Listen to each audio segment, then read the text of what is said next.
এরপরে যখন আব্দুল্লাহ ইবনে উবাই মারা যায়, তার ছেলে আব্দুল্লাহ, বাবার নামও আব্দুল্লাহ, ছেলের নামও আব্দুল্লাহ। ছেলে আব্দুল্লাহ কিন্তু খাঁটি সাহাবী, আল্লাহু আকবার কয় না।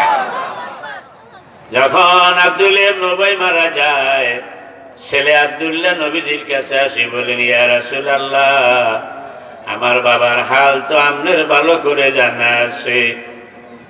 আমি আপনার কাছে দুইখান আবদার লই আইছি। একটা হইল আপনার একটা জামা দিবেন আমার আব্বারে, ওই জামাটা পরাইয়া আব্বারে কবরে রাখতে চাই। দেখি আপনার জামার ইজ্জতের খাতিরে আল্লাহ আমার বাবার কবর আযাবটা মাফ করে কিনা।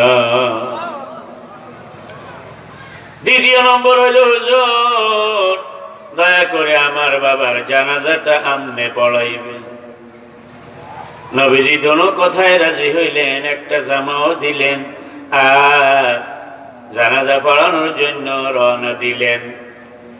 এ সময় হযরত ওমর রাদিয়াল্লাহু তাআলা আনহু খপ করে নবীজির জামা ধরি বললেন, ইয়া রাসূলুল্লাহ, কথা আছে, আপনি কই যান?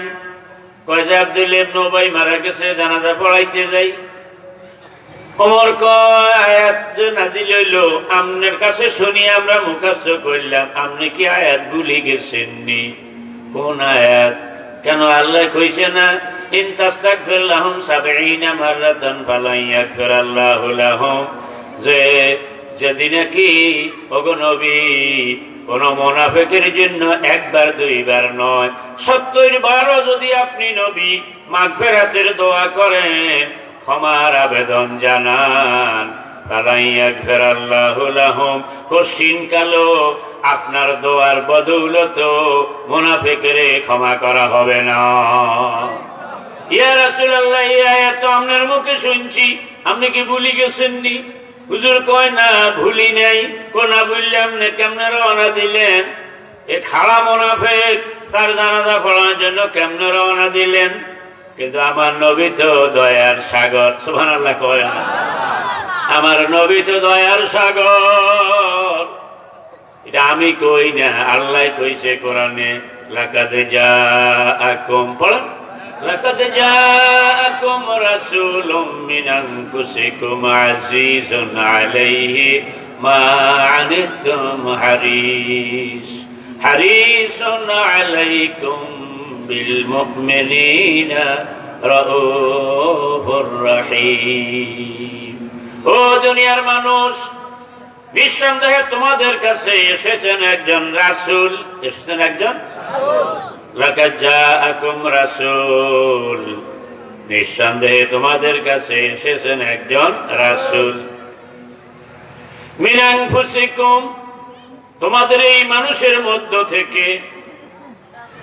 আজ উনি কেমন মানুষ শোনো, আজিজুন আলাইহি মা আনিতুম, তোমরা উম্মতেরা কষ্ট পাও, তোমরা উম্মতেরা বিপদে পড়ো, এই বিষয়টা যিনি সইতে পারেন না,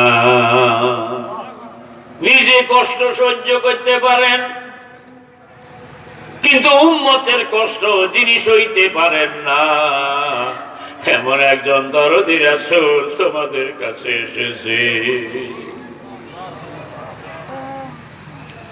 হারিসুন আলাইকুম, এই রাসূল তোমাদের জন্য লোভী। হারিসুন মানে লোভী।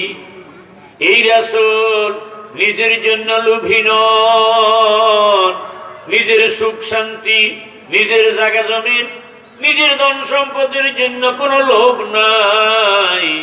কিন্তু তোমরা যারা তার উম্মত, এই উম্মত কেমনে দুনিয়ায় সুখ শান্তিতে থাকবে, কেমনে কবরে শান্তিতে থাকবে, কেমনে এই উম্মত আখিরাতে আল্লাহর জান্নাত পাইবে, এই লোভে লোভী তোমাগো এই রাসূল।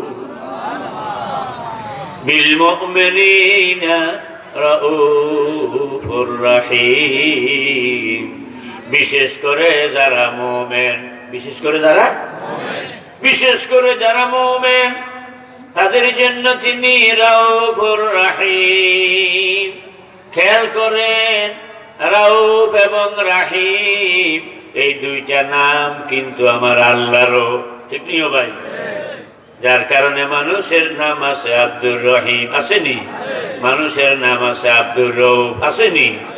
তাইলে যে দুইটা সিফত আমার আল্লাহর সিফতি নাম, গুণবাচক নাম, এই আয়াতে আমার আল্লাহ ওই দুইটা গুণবাচক নাম এই রাসূলের জন্য নিজেই ঘোষণা দিলেন। আল্লাহু আকবার কয় না? যে বান্দারে, রাসূলের তোরা চিনলি না,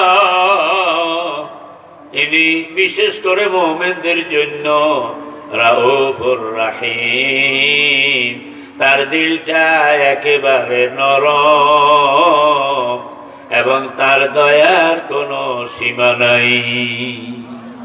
সুবহানাল্লাহ, জোরে কইবেন না? ওমর যখন কয় যে আল্লাহর আয়াত আপনার কাছে শুনি আমরা মুখস্থ করলাম, মুনাফিকের জন্য আপনি 70 বার মাগফিরাতের দোয়া করল, আল্লাহ কঠিন কালো ক্ষমা করবেন না, ওই আয়াত যদি আপনি ভুলিয়া নাই যান, তাইলে কেমনে রওনা দিলেন মুনাফিকের জানাজা পড়াইতে? জানাজা তো অন্য কিছু নয়, জানাজা তো তার জন্য দোয়া। কি কথা কয় না? আল্লাহুম্মা গফির লিহাইয়িনা, মাজুরে কয় না, কোন আল্লাহুম্মা গফির লিহাইয়িনা ওয়া মাইয়িতিনা। আল্লাহ, আমরা যারা জীবিত আছি আমাদেরও মাফ করেন আর আমাকে মাইয়িতেরও মাফ করেন। নবী গো, জানাজা তো হইল দোয়া। যেখানে আল্লাহর কোরআনের আয়াত আমনের মুখে শুনি মুখস্থ করলাম যে আমরা 70 বার তারে মাফ করার দোয়া করলো, আল্লাহ কইছে কঠিন কালো মুনাফিকের মাফ করা হবে না। আয়াত কোন ভুলেন নাই, মনে আছে? তাইলে রওনা দিলেন কেমনে? ওটা খেয়াল করেননি আপনি?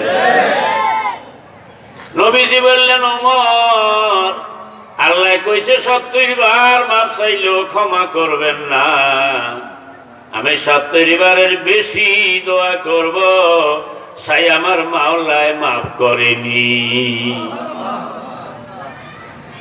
এই কথার পরে ওমর জামাটা ছাড়িয়া দিলেন, নবীজি গেলেন, নবীর জামা তারে কাফন হিসাবে পরাইয়া, তারপরে যখন নবীজি জানাজা শেষ করলেন, সালাম ফিরাইলেন, এমন সময় জিবরাইল চলিয়া আইছে আয়াত আরেকটা লইয়া। আল্লাহু আকবার কয়।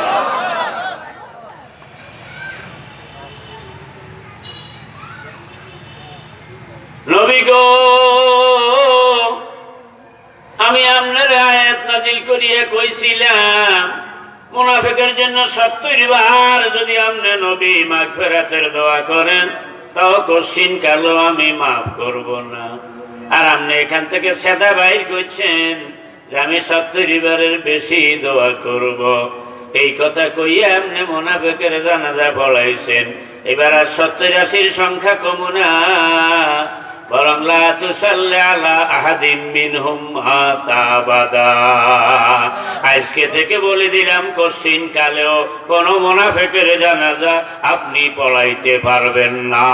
আল্লাহু আকবার।